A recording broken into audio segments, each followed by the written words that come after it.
Assalamualaikum warahmatullahi wabarakatuh. Alhamdulillahirabbil alamin. Asyhadu an la ilaha illallah wa asyhadu anna Muhammadar Rasulullah. Allahumma sholli ala Muhammad wa ala ali Muhammad. Anak-anak sekalian, para siswa yang Bapak banggakan, alhamdulillah atas izin Allah hari ini kita bertemu kembali dengan pelajaran PAI, tepatnya PAI SMA kelas 12 semester Gasal. Pada video pembelajaran kali ini, kita akan membahas materi yang kedua di semester ini, yaitu tentang kompetisi dalam kebaikan atau fastabiqul khairat.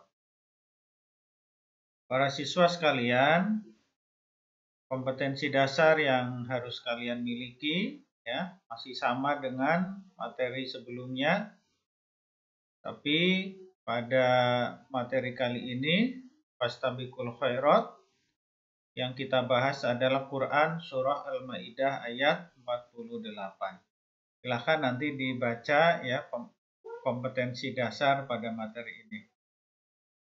Ini adalah peta konsep ya, langkah-langkah pembelajaran yang dilaksanakan. Silahkan nanti diikuti.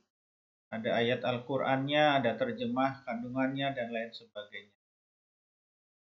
Selanjutnya, nah ini slide yang mencoba menggambarkan betapa perubahan di dunia ini begitu cepat.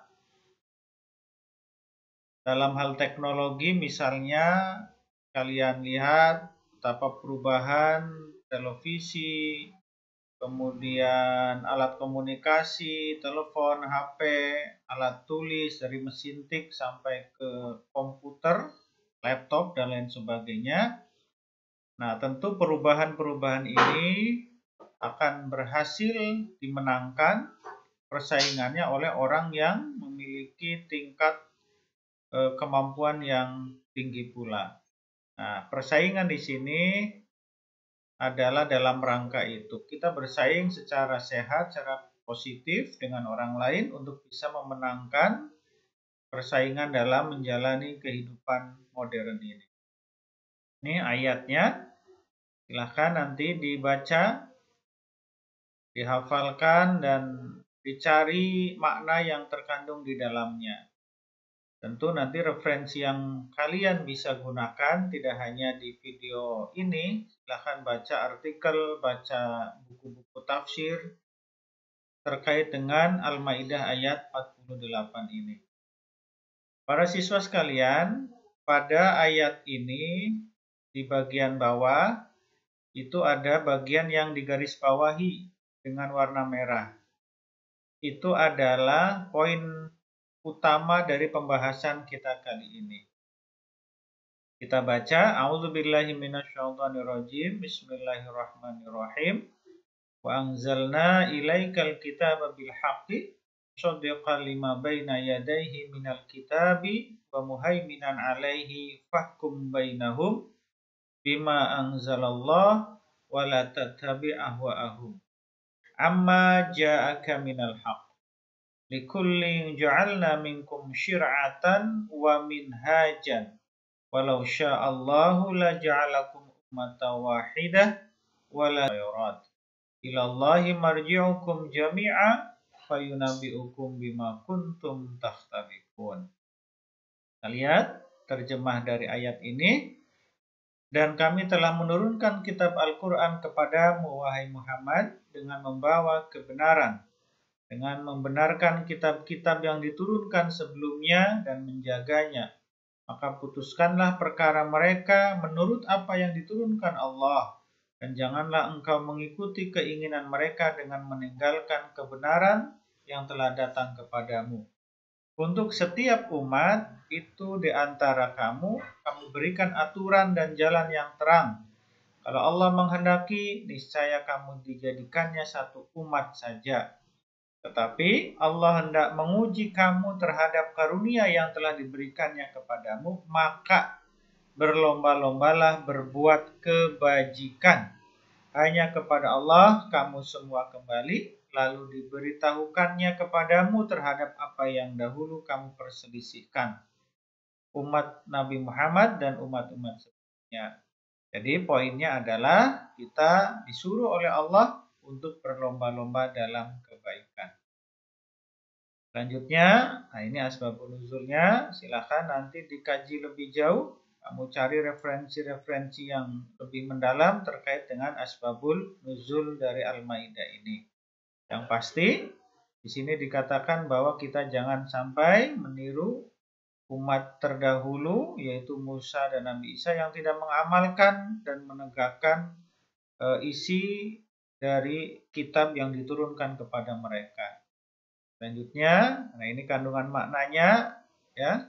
Ada 5 poin dari kandungan makna Al-Maidah ayat 48 ini. Yang pertama, pernyataan bahwa Islam itu berisi ajaran ya yang membenarkan kitab-kitab sebelumnya. Kemudian yang kedua, bahwa setiap umat diberi syariat yang berbeda untuk ditaati dan diamalkan. Yang ketiga, perintah untuk berkompetisi, ya, untuk bersaing, untuk menjadi yang terbaik sesuai dengan petunjuk Allah Subhanahu wa taala. Kemudian yang keempat, peringatan bahwa pada akhirnya manusia akan kembali kepada Allah.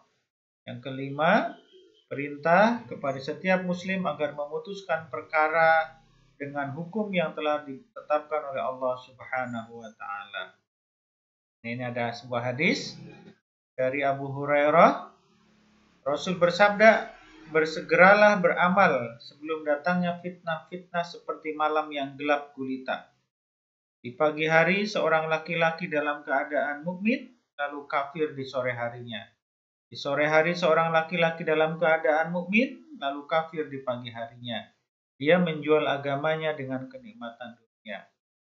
Jadi sekali lagi ini juga motivasi agar kita segera melakukan kebaikan dalam rangka fastabiqul khairat.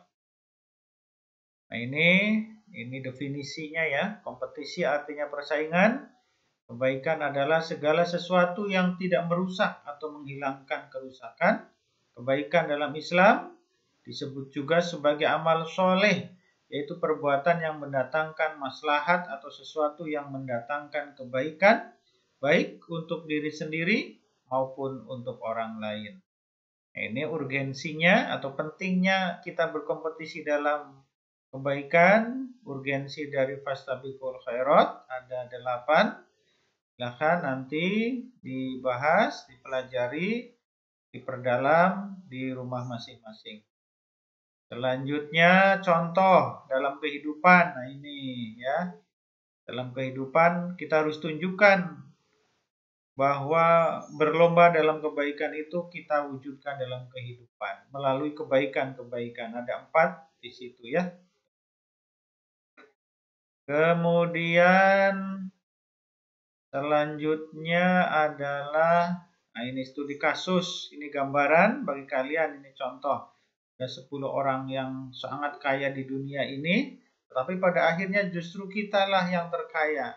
Sebab hanya dengan menjalankan 2 rakaat qobliyah subuh, maka kita akan memiliki seluruh alam dan seisinya. Maka rajin-rajinlah kalian semua, kita semua untuk melakukan ibadah kepada Allah Subhanahu wa taala. Ini studi kasus dalam kehidupan di tengah pandemi COVID-19 ini, agar kita lebih serius lagi, lebih baik lagi, bergotong royong, berlomba dalam kebaikan. Baik, anak-anakku sekalian, mudah-mudahan dengan materi ini ya, kita semua terpicu untuk selalu melakukan kebaikan, berlomba dalam kebaikan dengan niat hanya karena Allah Subhanahu wa taala. Insya Allah kebaikan-kebaikan yang kita laksanakan akan diridhoi oleh Allah Subhanahu wa taala. Demikian, mudah-mudahan kalian semua menjadi anak-anak yang soleh dan solihah, Assalamualaikum warahmatullahi